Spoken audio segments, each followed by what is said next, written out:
Welcome to the Transforming with Steep Graph video series on the ROI of PLM, featuring Lars Peder Hansen and Chuck Nyberg. Let's dive into today's topic. Key insights you'll gain from this video include: what are the measurable benefits of PLM?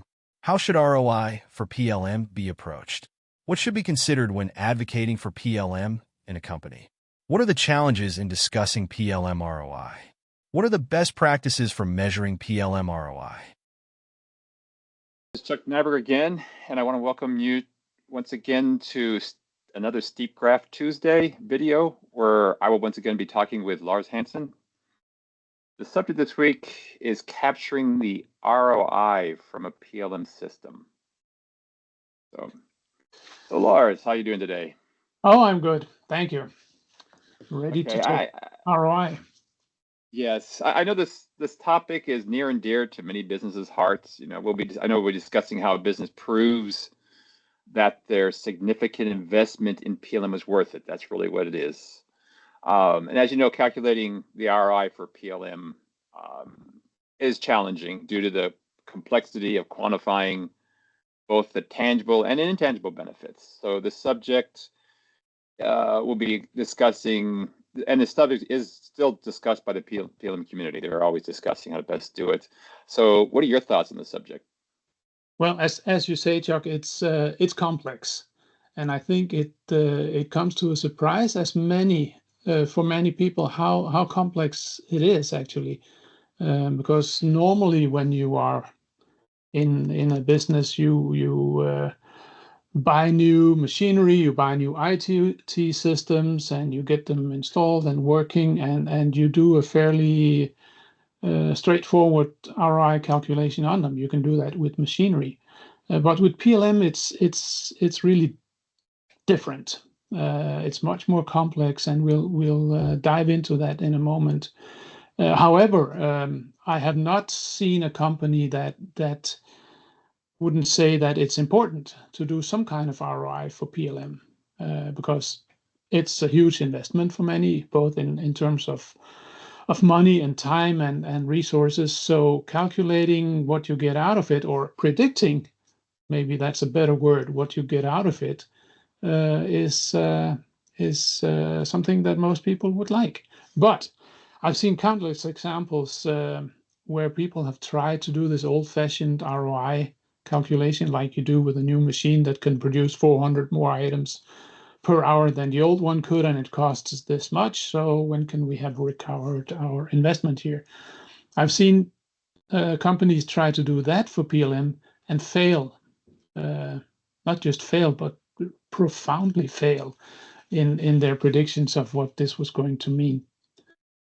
So there's a number of key factors if you want to do ROI for PLM. First of all, if you want to do it, and I think most would want to do it, there's some key factors you should look at, and there are also a number of unexpected and intangible things that you should look at, and that's the latter part of that. The unexpected and intangible ones are mostly where people tend to either get stuck or fail with what they're trying to predict. So I would say if we look at doing ROI the traditional way as much as we can, you need to sit down and figure out, okay, what is this all about? It's cost savings, first and foremost, for many. You get reduced errors and rework if you do it right. You get shortened development cycles if you use and utilize your PLM system right. So cost savings is the basic one, and it's also improved productivity. PLM systems can give you enhanced collaboration. It can automate a lot of workflows, and in general produce your productivity. PLM can also give you something like better compliance and risk management.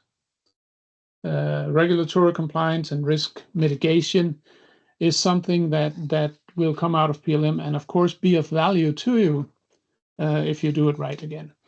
You can improve your quality. You can if you think market responsiveness, you do have a quicker adaptation to market changes and faster introduction of new products with a PLM system. Again, a PLM system that is implemented and used in the right way. And there's cost management, material resource optimizations, supplier management. So these are examples of a few of the key factors you need to take into account. And if you've looked those through, you can calculate an ROI. I won't bore you with all the technicalities of calculating ROI, but identify costs. And costs for a PLM system is initial investments, of course, software purchase, customization, training, all of that, and ongoing costs, which is maintenance, support, subscription fees, these things. You should quantify your benefits, direct benefits, cost savings, and indirect benefits, which is, like we talked about a moment ago, enhanced quality, compliance, faster time to market, these things.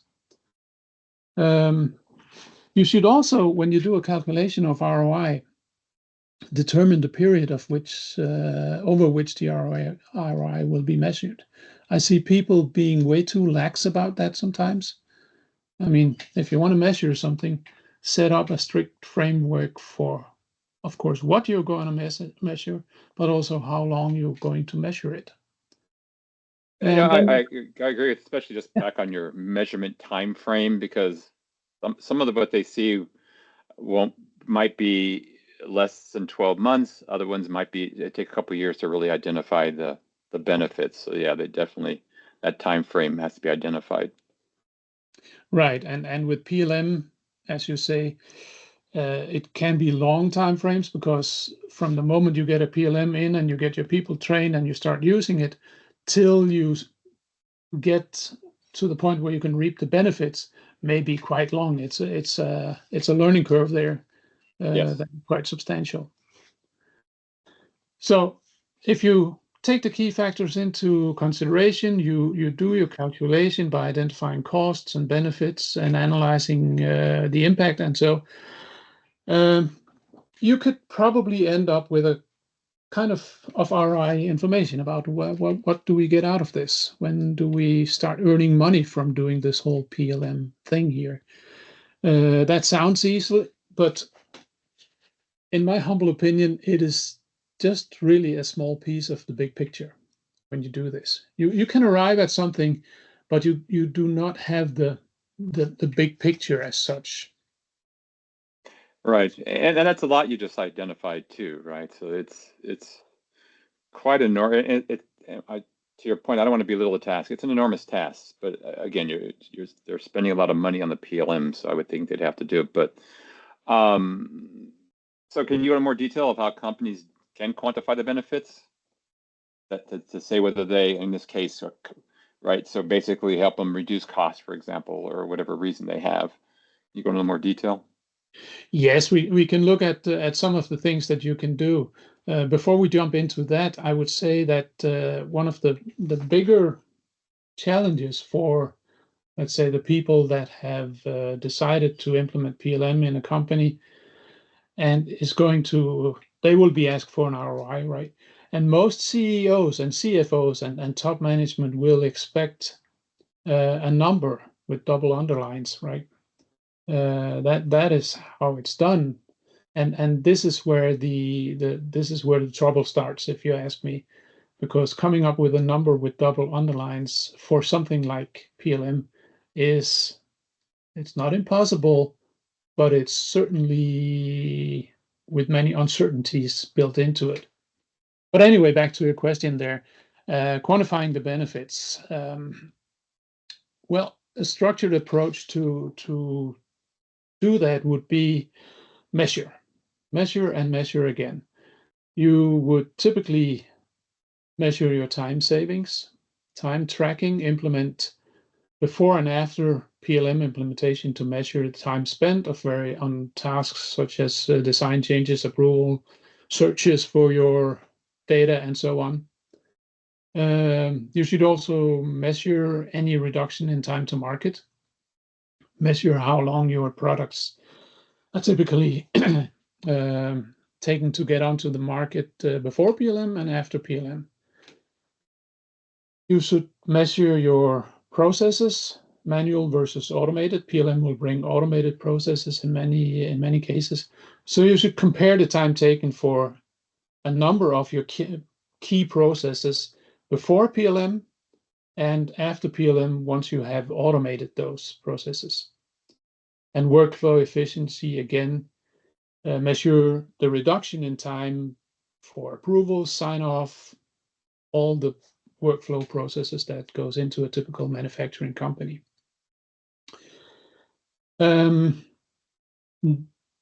Collaboration and communication is also something you should measure on. And this now it becomes a little more tricky, right?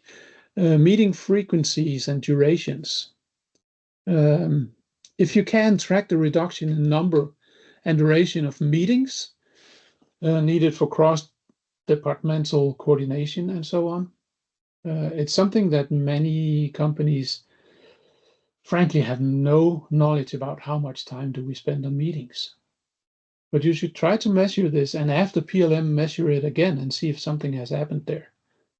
And also something like access to information, the reduction time spent in finding information so that you can actually, as an example, then a designer finding the right information so he or she can actually start designing the parts or the products that they're meant to design. And the time saved by having a single source of truth. I think my experience is that finding information is normally quick and easy in most companies. Where it hits you is once you've found it, can you trust that it's actually the right information you have found? There's a lot of, without PLM, there's a lot of time spent there checking up on, is this the last version? Were there any changes? Are there any changes on the way that I don't know about yet? And so on. So these things you should check for. There's also quality, the whole issue of quality, reduction in errors and rework. Again, I'm repeating myself. Measure this if you can before PLM and after PLM. Traceability, compliance and standards. For example, with compliance and standards, try to compare the results of compliance audits before and after PLM implementation. Now, when I hear myself talking about this, I say before and after very often. And I think where I have seen this fail in many cases is that people get PLM, they start measuring, but they didn't have any solid data of how much time did we spend and so on before PLM. So one of the very, very first things you should do when you start even thinking about bringing PLM into your company is to start measuring, okay, what's our time consumption for various processes and so on? What is it now? Because if you bring in PLM, then you can measure what you have with PLM, but if you cannot compare it to what you had earlier, ROI becomes something unreachable, really.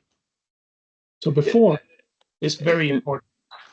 And I agree with that. A comprehensive baseline is definitely critical, or how you're going to know if you improve, right? So that's, but the interesting here is the metrics. Because there's so many metrics you can have. I mean, you listed a few, right? Metrics you can measure, but basically, without overwhelming them, whatever they decide to measure should go against the organization or the business's objective. What is their goal? Is it reduce time to market, increase collaboration? What is it? Because if you have multiple organizations doing, or you're measuring something the business is not interested in, that's not going to help either. No, and that points back to some of our earlier videos where we talked about when you implement PLM, know your goals.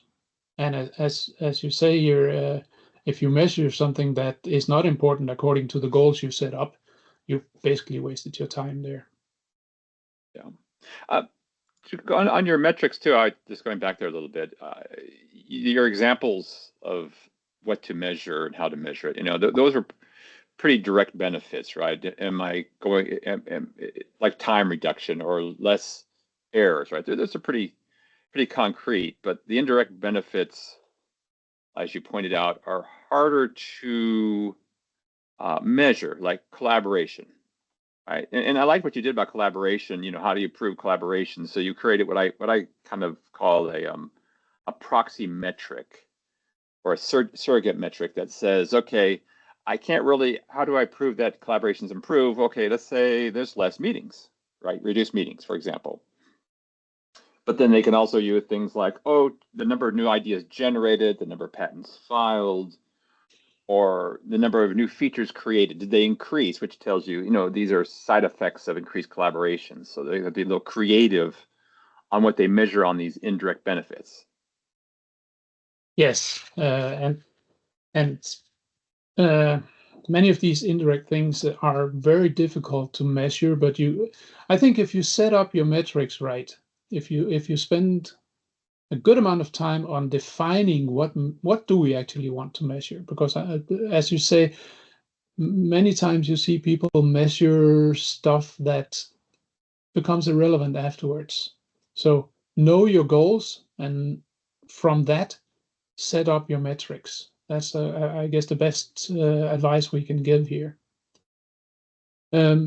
But having said that, these traditional methods, as you say, fairly straightforward, fairly measurable things, such as time reductions in a process and so on, they will give some insight. But, and this is what I've tried to say to many management over the years, and some have looked at me thinking, what's he talking about? With PLM, it's not just a new IT tool that you're bringing into your company. And that may be the biggest misconception about PLM at all, is that it's an IT tool that you can bring into your company, you can start using it and blah, blah. No, it's not. PLM is a fundamental change to how your company handles information. And it involves, of course, IT tools, a suite of those, but it involves people and processes just as much. And in my view, that if you want to establish what's the benefits of PLM for you and your company, you should really ask other questions also while you're at it with the ROI. You should ask questions like, can we distinguish ourselves from our competitors if we have PLM? Is that one of the goals? Can we do that? Do we believe, and here comes the word believe into the picture, do we believe that we can do that? And what happens if our competitors get PLM and we don't? What do we believe will happen then? And also, when talking ROI, normally it's the save costs thing that goes on in management's minds. But you should also ask yourself questions like, okay, do we want PLM to save costs, or do we want to use PLM as a weapon and in an aggressive move to win battles against our competitors? You may get PLM and you may get a higher cost out of it, but if it enables you to beat the competition, then it's a good ROI case in the end anyway. So, I agree. In fact, I think Don's with it that one of the biggest strengths of a PLM system is collaboration, right? Like some of the metrics I just wrote, the number of new patents, that's huge. The number of new features, that's huge to get into the marketplace. That's why I think that's one of its biggest strengths. And again, it also, the automation in there frees people up to do this kind of thinking, right? So, or doing their own version of data management, having to share, being out of sync, all of that are distractions from people to be able to do what they're supposed to be or what they're hired to do. I think that's the big benefit. Yes, and this is again where I think it can be very difficult to convince management expecting this number with double underlines that these factors are also very important, if not the most important in the question, should we bring PLM into our company at all? And I agree, but those are the easiest ones to measure at first, right? And it's got and like everything else, they want immediate ROI, so it's a foot in the door. So I don't want to belittle the need for that, but addressing, less quality problems, duplication of effort, rework.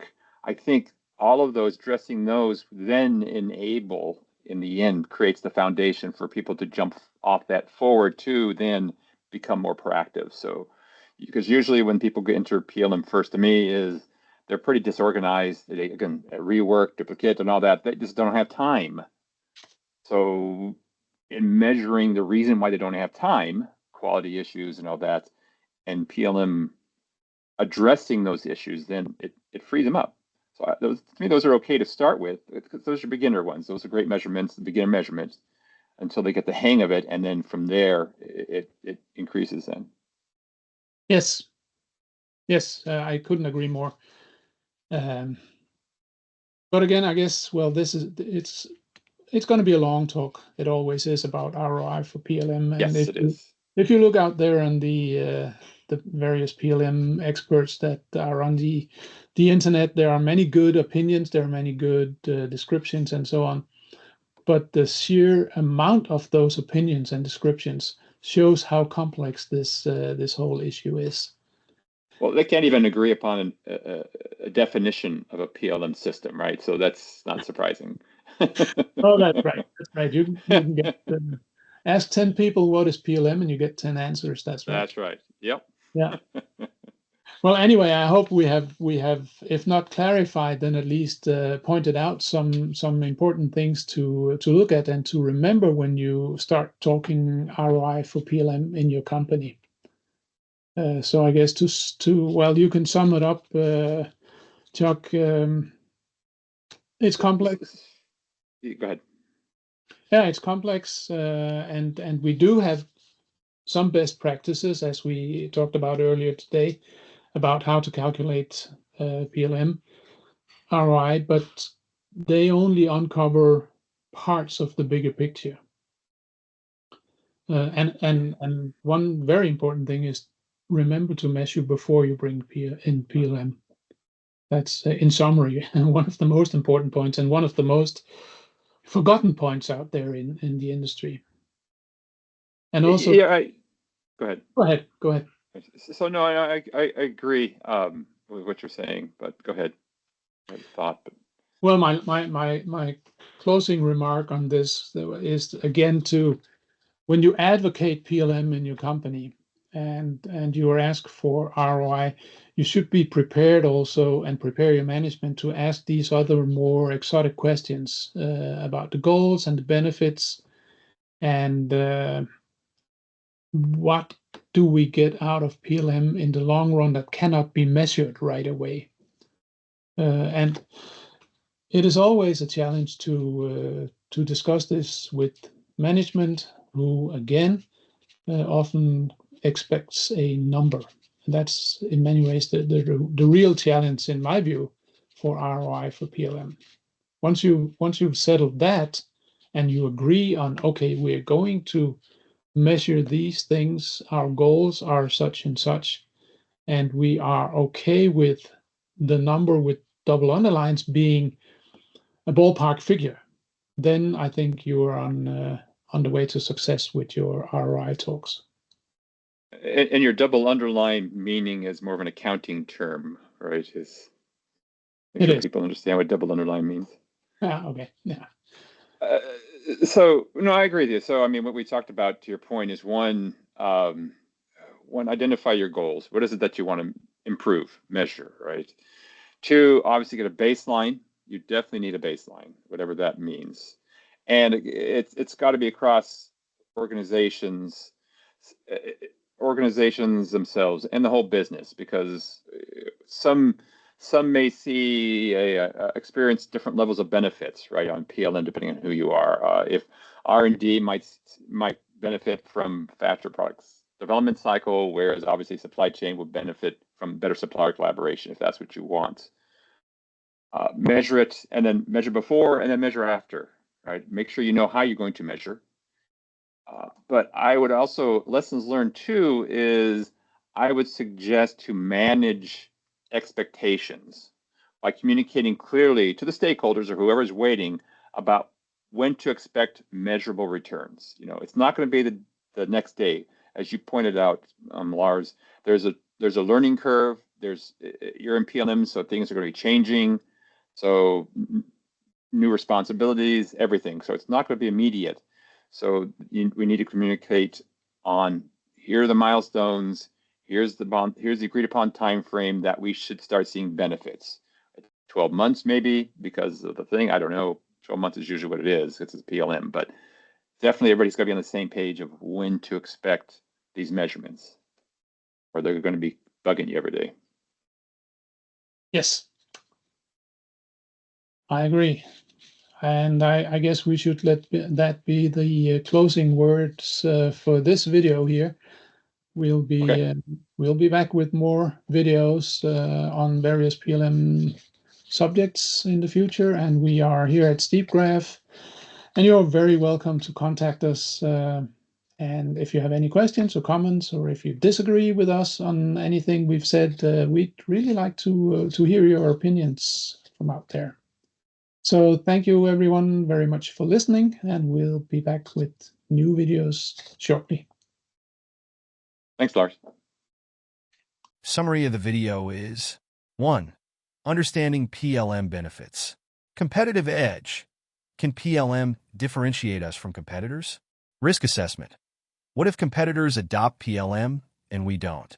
Strategic use. Is our goal cost savings or leveraging PLM as a competitive weapon? 2. Approaching ROI. Beyond cost savings. Traditional metrics are just a starting point. Consider collaboration, innovation, and reduced operational distractions. Long-term impact. Evaluate less tangible benefits and long-term gains. 3. Advocacy and expectations. Milestones. Clearly define expected benefits and timelines. Stakeholder communication. Manage expectations with clear communication about when to expect ROI. Departmental variability. Recognize differing benefits across departments and ensure alignment. 4. Challenges and best practices. Management expectations. Prepare to address management's demand for clear numerical ROI and be ready for complex discussions. Measuring success. Establish goals, baselines, and regularly measure progress while managing expectations effectively. Questions for you. What practices did you use for calculating ROI for PLM? How accurate did your ROI calculation turn out to be? How much did you involve top management? And did they contribute and follow up? Get insights on ROI for PLM from the experts. Have questions? Our team is here to help. Connect with us for personalized guidance or visit our website at www.steepgraph.com. You can also drop your queries at marketing@steepgraph.com. Stay tuned for next videos.